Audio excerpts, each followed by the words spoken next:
Hi loves, it's me Vines Vlogs. So ito yung part 3 ng ating trek to Tapia Falls. Pababa na nga kami after nating mag-view dito sa may top view.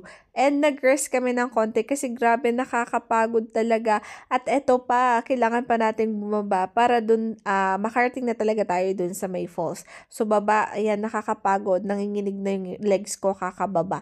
After, ayan, ilang oras nakarating na rin tayo dito sa may Tapia Falls. Grabe, napakaganda pa rin ng Tapia Falls.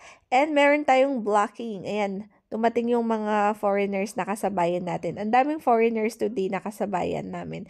At bumaba kami para maghubad ng mga gamit. Ayan, magtatampisaw tayo sa sa falls.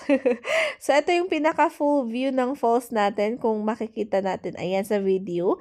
Ayan siya. Ang ganda guys, grabe. Ayan, napakaganda ngayon kasi summer. Mas maganda ngayong summer. Yun